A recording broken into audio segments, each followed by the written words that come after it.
Welcome to my YouTube channel A to Z classes by Gaurav sir. Percentage में हम लोग last lecture जो ख़त्म किए थे वो था प्राइस का डिप्रिसिएशन मीन्स किसी मशीन के प्राइस का घटना और जनसंख्या बढ़ना पॉपुलेशन इंक्रीमेंट। तो उसमें हम लोग फिक्स्ड रेट पढ़ लिए थे, जैसे हर एक साल 10% रेट से बढ़ रहा है, 15% से बढ़ रहा है। लेकिन मान लो रेट भी वैरी करने लगे, जैसे फर्स्ट ईयर में 5% से बढ़ा, सेकेंड में मान लो 10 से बढ़ा या सेकेंड में घट गया, तो कैसे करेंगे। तो आज हम लोग 2-3 क्वेश्चन उस पर देखेंगे, उसके बाद नेक्स्ट टाइप पे चलेंगे। तो फर्स्ट हम लोग क्या किया, फर्स्ट क्वेश्चन आपके सामने है जो लिख लेंगे, क्या है, during 1 year the population of the town increases by 5%। Means question है आपके पास, during 1 year the population of the town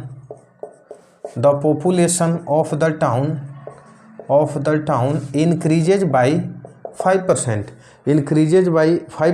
and during the next year population decreases by 5%, and during next year population decreases by 5%, population decreases by 5%, ठीक है। if the total population is 9975 at the end of the 2 year, at the end of the 2 years, then what was the population size at the beginning of the first year। means what was the population, आपको population बताना है at the beginning of the first year, at the beginning of the first year, question क्या repeat कर रहा हूँ, during first year population of the town increased by 5% and during the next year means second year it is decreased by 5%। if the total population at the end of the 2 years is इतना, means इसको present समझ लो।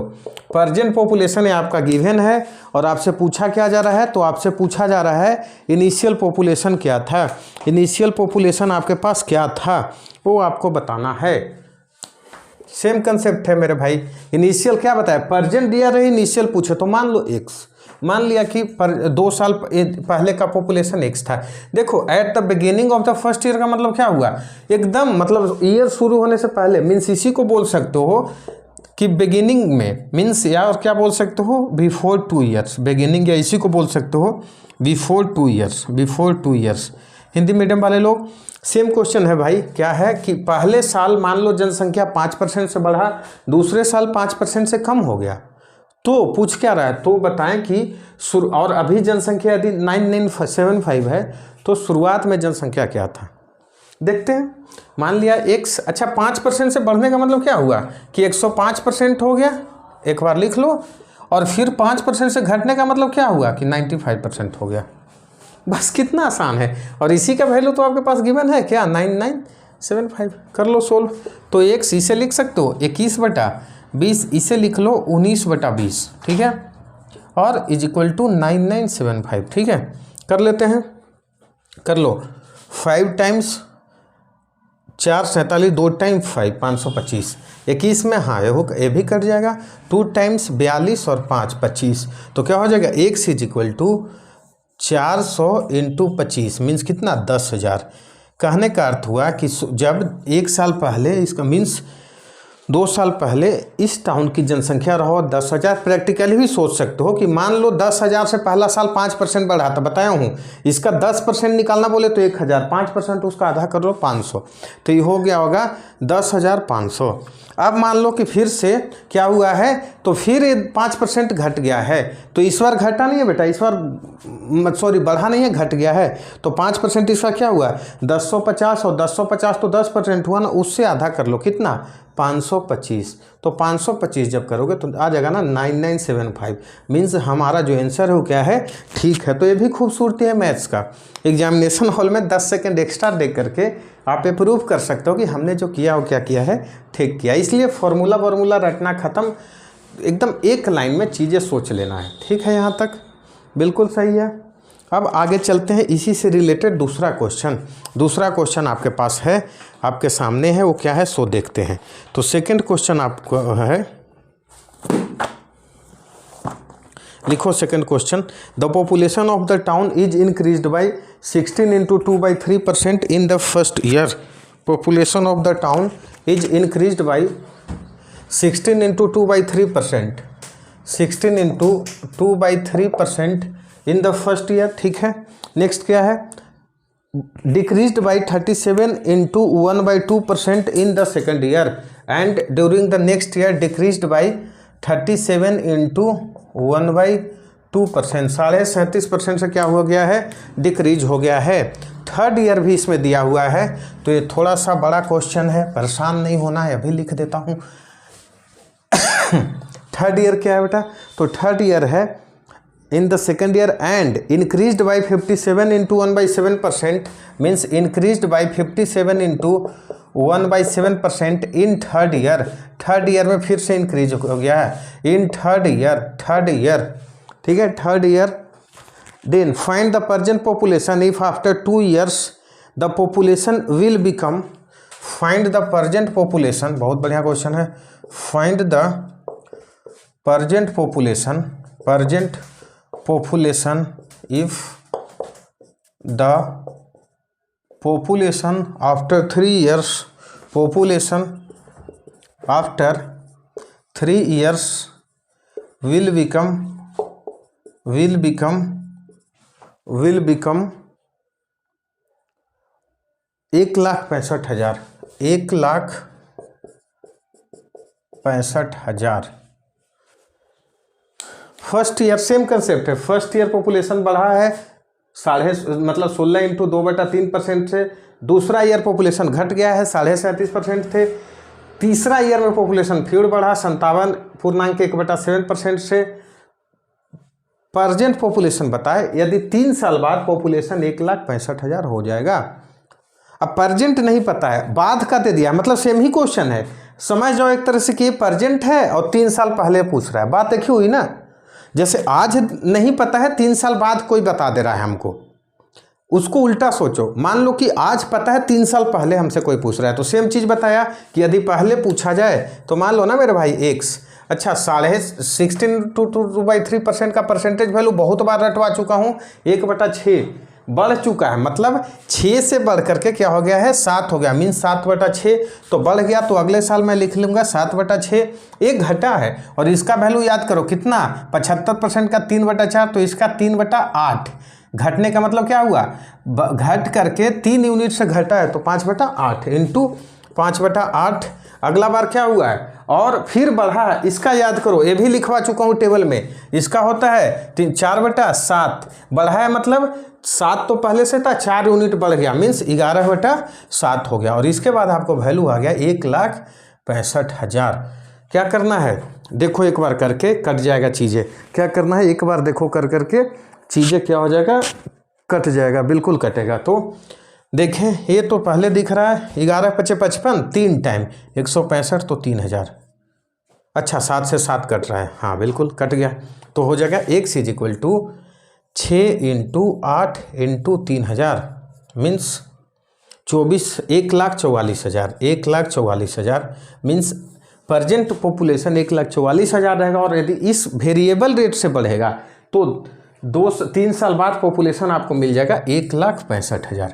तो variable rate वाला भी 2 question हम लोगों ने कर लिया, अभी एक क्वेश्चन और करेंगे, परेशान नहीं होना है, सब चीज़ करवा के भेजूंगा।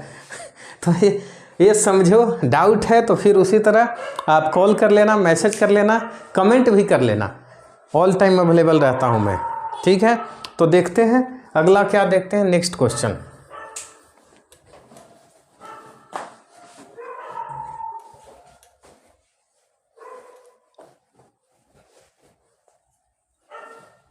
नेक्स्ट क्वेश्चन मान लो इस तरह से आ जाए, जैसे आपके पास क्वेश्चन, एक बहुत बढ़िया क्वेश्चन मेरे पास है, सो देखेंगे।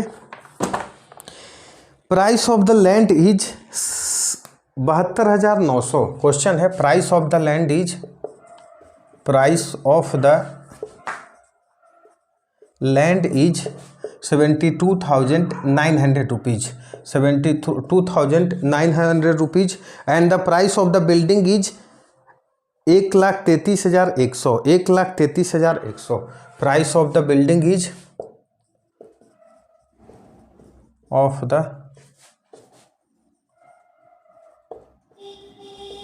बिल्डिंग इज 1,33,100, 1,33,100 प्राइस है। Price of the building is 1,33,100। The price of the land appreciates at the rate of 10%। Price of the land बढ़ता है, price of the land appreciates at the rate of 10%, ठीक है, बढ़ रहा है 10% से। And price of the building depreciates at the rate of 10% per annum. And price of the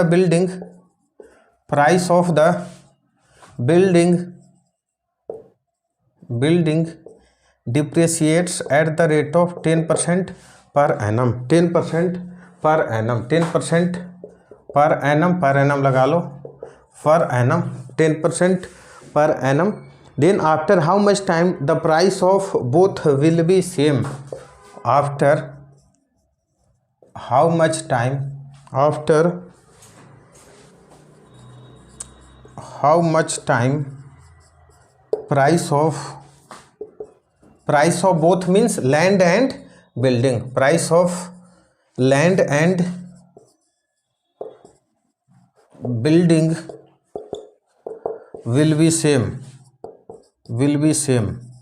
कितने साल बाद दोनों का प्राइस सेम हो जाएगा, मीन्स लैंड का भी और बिल्डिंग का भी। तो सोचते हैं, अच्छा क्वेश्चन है, बहुत बढ़िया क्वेश्चन है। लैंड का प्राइस है कितना? 72,900। अच्छा, लैंड का प्राइस कर लो, मान लो कि 1 ईयर बाद, ऐसा सोच सकते हो ना कि दोनों का प्राइस सेम हो जाएगा। हमें नहीं पता कितना साल था, ठीक है।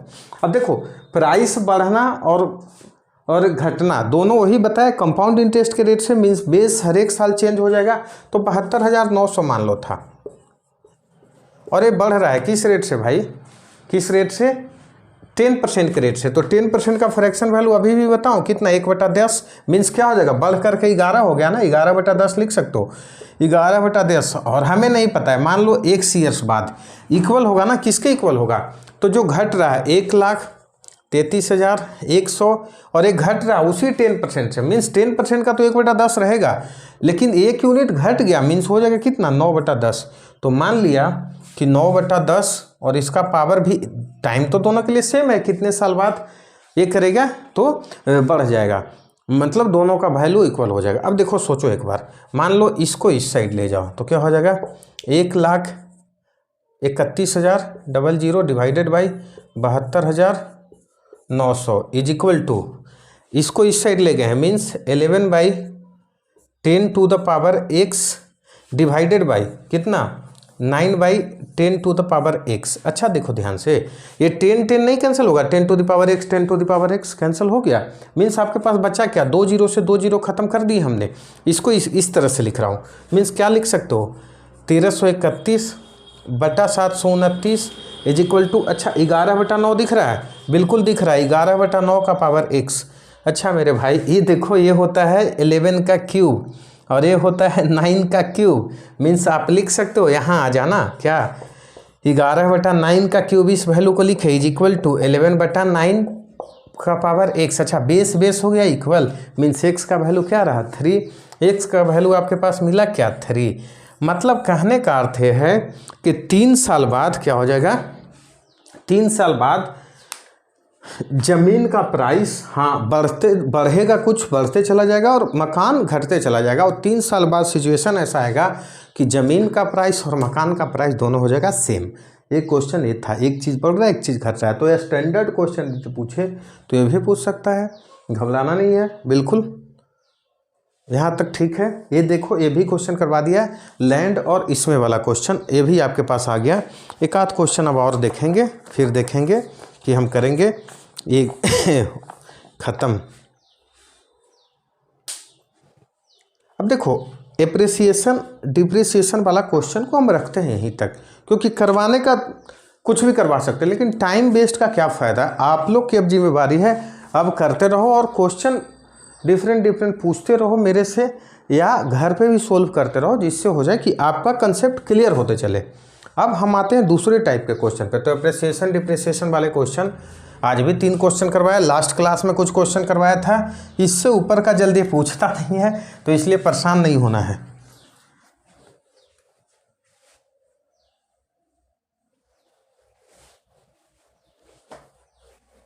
आते हैं देखते हैं तो क्या है।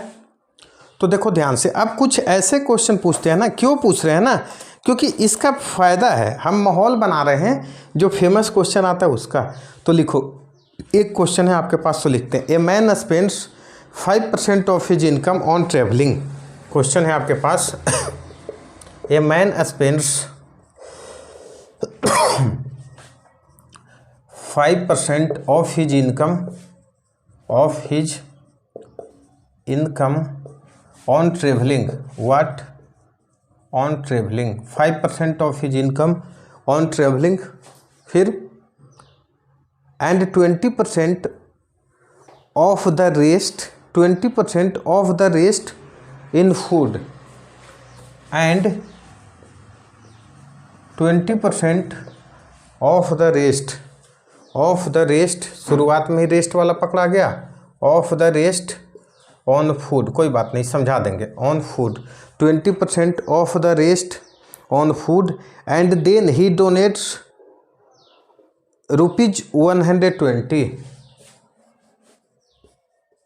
And then he donates ₹120, and he still left with ₹1400, and he still left with ₹1400. Find his income. Find his income. तो घबराना नहीं है, शुरुआत में ही आपको थोड़ा सा क्वेश्चन अच्छा पकड़ा गया है, इसलिए परेशान तो होना ही नहीं है। आते हैं, क्वेश्चन क्या है, spends 5% of his income on travelling and 20% of the rest on food. 20% of the rest, ये थोड़ा ध्यान रख लेना, क्वेश्चन को कर लो underline, and then donates ₹120 and still remains ₹1400। अच्छा, मान लो उनकी इनकम 100% रही होगी, मान सकते हैं? बिल्कुल ठीक है, यहाँ तो सोच सकते हैं। बोल रहा है 5% खर्च कर दिया, तो 5% तो गया ना, 100 का 5% मतलब 5 ही, खत्म करो, चला गया, उसको चला गया। 20% ऑफ द रेस्ट, देखो रेस्ट बोल दिया है, मतलब जो 95% बचा है ना उसका। अब देखो कंफ्यूज नहीं वाला, मान लो कोई 20% बता देता, क्या 20% रेस्ट फूड पे, गलती हो गया आपका, क्योंकि 20% नहीं बोला, 20% ऑफ द रेस्ट, मतलब 5% खर्च करने के बाद आपका बचा कितना था, 95%। अब उसका 20%, तो 95 का 20% मतलब क्या, 1/5 मीन्स 19% कहाँ गया, फूड पे गया। तो ये क्या हो जाएगा, फूड पे। जिसको नहीं समझ में वाला लिख लेना, ये हो जाएगा स्पेंड कर दिया ना, कि 5% इनकम ऑन ट्रेवलिंग, 5% था ट्रेवलिंग पे, ठीक है, 20% फूड पे, एंड देन डोनेट्स कितना, ₹120। अच्छा ये बताओ टोटल चला गया कितना, ये 95% में से भी 19% चला गया, बचा कितना? तो बचा होगा सर, ऐसे परसेंटेज वाइज देखोगे ना तो बचेगा कितना, 76%। और इस 76%, क्योंकि 95 में से 19 गया है, तो 76% में से भी ₹120 उसने क्या कर दिया है, डोनेट कर दिया है। मीन्स अच्छा ये बताओ 76% में से भी 120 चला गया, तो बचा कितना, 70% माइनस 120, और इसी का तो वैल्यू है ना कितना, ₹1400। इतना ही बचा ना, सेविंग्स तो है उसके पास अभी भी कितना है, ₹1400। तो क्या हो जाएगा, ₹1400 ठीक है। तो 76% का वैल्यू क्या निकाल सकते हो यहाँ से, तो ये आ जाएगा इधर माइनस में, इधर आ जाएगा प्लस में 1520। देखने से लग रहा है 1% का वैल्यू कितना 20, मीन्स 1% का वैल्यू निकालोगे तो आ जाएगा 20 रुपीज़। अब आपसे मैं पूछा कितना था, फाइंड हिज इनकम, इनकम कितना 100%, तो इनकम 100% है, इसलिए इनकम का वैल्यू हो जाएगा, इनकम का वैल्यू हो जाएगा, इनकम इज इक्वल टू कितना 100 इंटू 20 दैट इज़ 2000 रुपीज़। कुछ भी पूछ दे सकता है यहाँ पे, मान लो पूछ देता find the expenditure on travelling, तो ट्रेवलिंग का क्या निकल जाता, ये 5% है ना, तो 5%, तो यहाँ 20 रुपया था, तो ट्रेवलिंग पे आ जाता 5 इंटू 20 दैट इज 100 रुपीज़। मान लो पूछ देता फूड पे, तो फूड आपने निकाल लिया है 19 रुपीज़, तो क्या हो जाता 19 और 1% का वैल्यू लिख लो 20, मीन्स दैट इज 95 रुपीज़, ठीक है। और रिमेनिंग मान लो पूछ देता, तो मान लो पूछ देता कि उसकी सेविंग्स बताएं, अच्छा सेविंग्स क्यों पूछेगा, सेविंग्स तो दिया हुआ है, तो पूरे क्वेश्चन को ब्रेक कर दो एकदम, जो पूछे बना लेना है। अभी शुरू में ही अच्छा क्वेश्चन पकड़ा गया तो परेशान नहीं होना, आसान क्वेश्चन भी दूंगा, या स्टार्टिंग में ही कुछ अच्छा क्वेश्चन पकड़ा गया तो होता है कभी कभी चीज़ें, क्या होता है कि थोड़ा सा और आसान क्वेश्चन देना चाहिए था हमको, लेकिन शुरू में ही यदि अच्छा क्वेश्चन पकड़ा गया तो उसमें हम क्या करें। ठीक है, आगे चलेंगे, देखेंगे। अभी आप ही के लिए क्वेश्चन और सर्च कर लेता हूँ, कुछ आसान क्वेश्चन मिल जाए, और नहीं तो फिर तो हम करेंगे ही, उसमें कोई परेशान होने वाली बात ही नहीं है।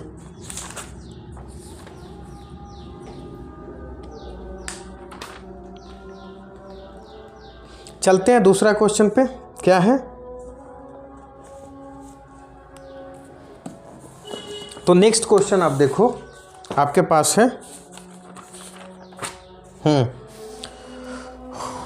देखो क्वेश्चन है, इन एन इलेक्ट्रिक कॉन्ट्रैक्टर, हाँ क्वेश्चन है, an electric contractor has certain length of wire, an electric contractor, बताऊंगा एक्सपेंडिचर वाला और क्वेश्चन, क्योंकि इसी टाइप का क्वेश्चन करवा रहे हैं तो ये भी इसी टाइप से बनता है। An electric contractor has certain length of wire, an electric contractor has certain length of wire, has certain length of wire, has certain length of wire, ठीक है। 10% वायर हैज स्टोलन, 10% क्या हो गया, चोरी हो गया, 10% वायर हैज स्टोलन, 10% क्या हो गया है, चोरी हो गया है, and 70% of the remaining was sold out, and 70% of the remaining was sold out, 70% of the remaining was sold out. Find the original length of wire if 810 meter is still left. Find the original length of wire,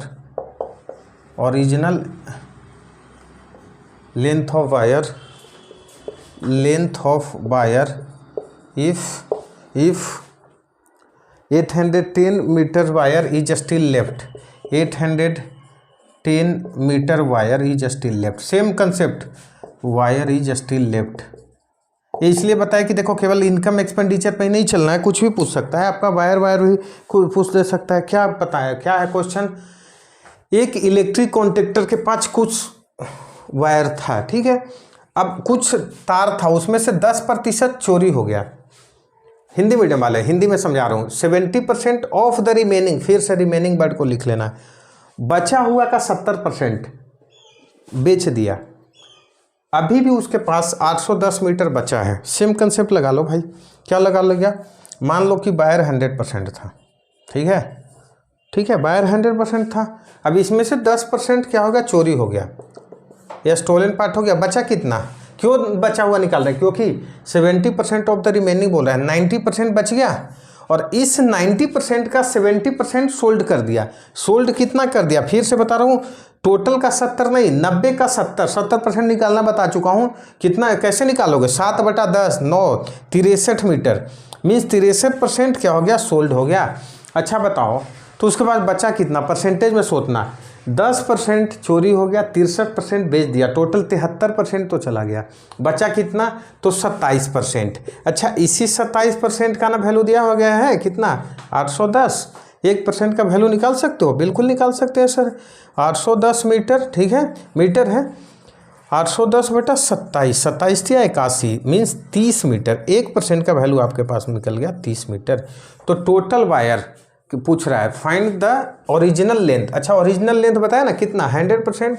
means 100% का मतलब क्या हो गया? 100 into 1% का value लिख लो, 30 मिल गया 3000 metre. Means 3000 metre का wire उस कॉन्ट्रैक्टर के पास पहले से था, 3000 मीटर का वायर था। अब इसमें से भी पूछ दे सकता है, जैसे पूछ दे कि कितना वायर उसको बेचा, तो सोल्ड पूछ देता, तो 63% है, 63 और 1% का वैल्यू 30, क्या हो जाएगा?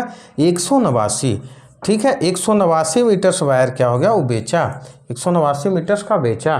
और क्या पूछ सकता है? और ये भी पूछ सकता है क्या कि चोरी कितना मीटर वायर हो गया? तो 1% का वैल्यू 30 था, 10% का वैल्यू हो जाएगा 10 इंटू 30, दैट इज 300 मीटर तार उसका क्या हो गया? 300 मीटर उसका तार चोरी हो गया था। ये भी इसी टाइप का क्वेश्चन था, इसलिए करवा दिया। ठीक है, आज का लास्ट क्वेश्चन, एक क्वेश्चन और करवाऊंगा। देखो एकदम स्टिल लेफ्ट वाला है, इसलिए मैं रिमेनिंग निकाल रहा हूँ, नहीं तो सीधा सीधी यदि पूछा जाता है ना तो हो जाता है आसान। सीधा सीधी यदि पूछ दिया जाता है तो उसमें तो कुछ निकलना ही नहीं होता है, बिल्कुल आसान हो जाता है। देखते हैं तो क्वेश्चन क्या है। नेक्स्ट क्वेश्चन आप लिख सकते हो, आप ही के पास है। नेक्स्ट क्वेश्चन और एक कर ही लो। ए library,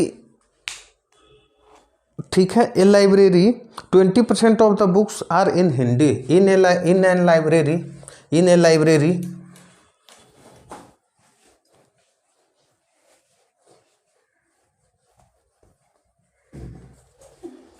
in a library 20% of the books are in Hindi, 50% of the remaining in English। Question क्या है? 20% books are in Hindi, short में क्वेश्चन लिख रहा हूँ, इन हिंदी, और क्या है? 50% of the remaining in English, 50% of remaining in English,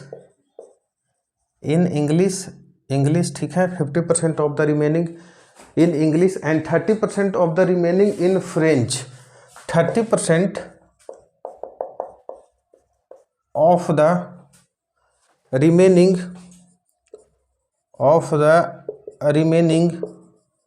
in French, 30% of the remaining in French, 30% of the remaining, हाँ,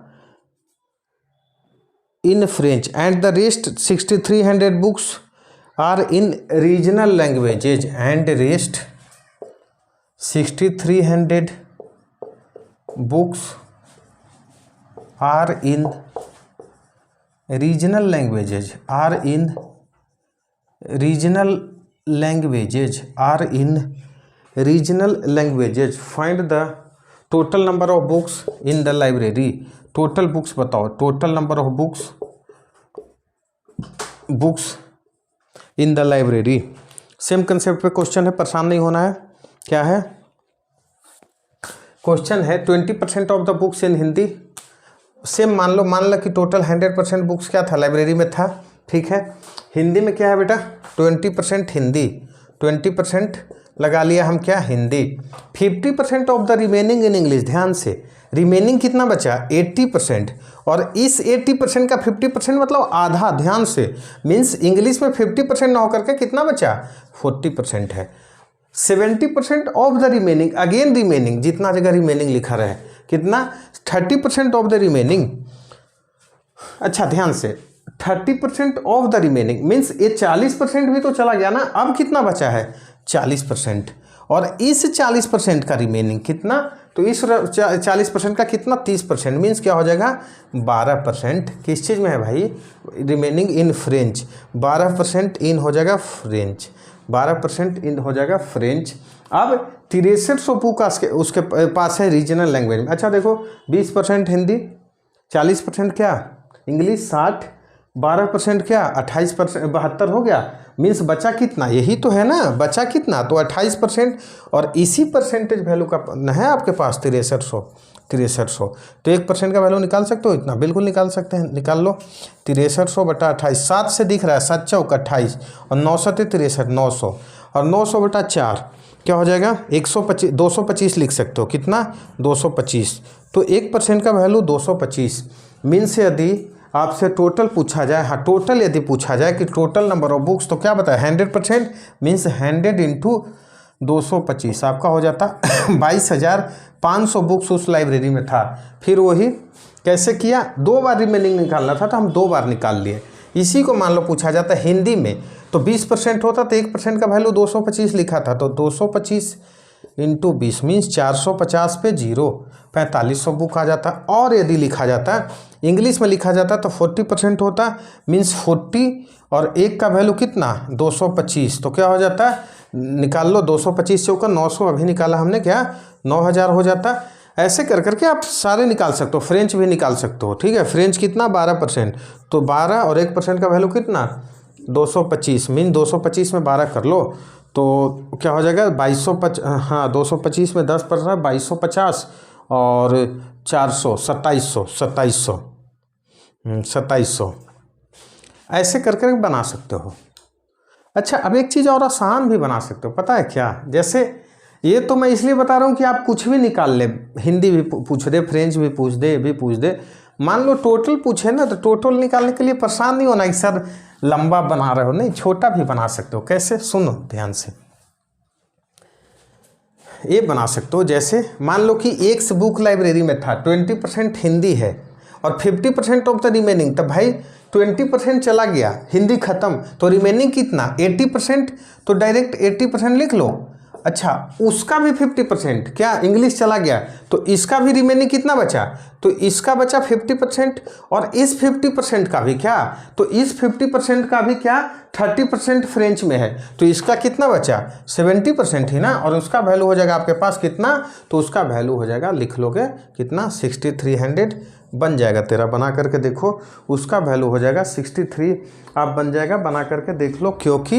क्योंकि आप ये कर सकते हो, मैं निकाला हूँ रिमेनिंग, सोल्विंग कर दूँ, हाँ सोल्व कर देता हूँ। 1 इंटू 80% का 4/5, इसका हो गया 1/2 और इसका हो जाएगा 7/10 इज इक्वल टू 6300।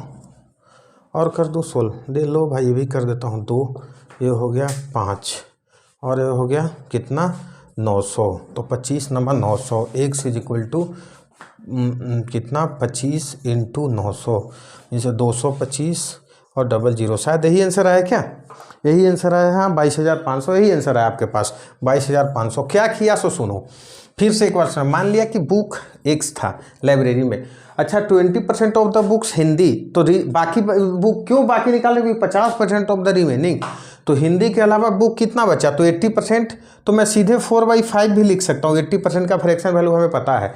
अच्छा इसका भी यहाँ तक तो पहुँच गया, अब इसका 50% इंग्लिश में है, तो काम खत्म, बचा कितना रिमेनिंग, मीन सीधे लिख सकते हो 1/2। अच्छा यहाँ तक इसका भी ना 30% तो फ्रेंच में है, तो रिमेनिंग कितना बचा 70%, डायरेक्ट लिख लो 7/10 और इसका टोटल रेस्ट बुक्स कितना है 6300। आप कर लोगे x के लिए सोल्व, आपका आंसर आ जाएगा यही 22,500। लेक्चर लंबा हो जाएगा, यहीं तक रखते हैं और सेम रिक्वेस्ट, लाइक शेयर और सब्सक्राइब करते रहें। मेरी टीम मेंबर हंस रहे हैं लोग थकान देख करके, तो आप लोग भी सपोर्ट करें, लाइक शेयर और दोस्तों से सब्सक्राइब भी करवाते रहें। Thank you.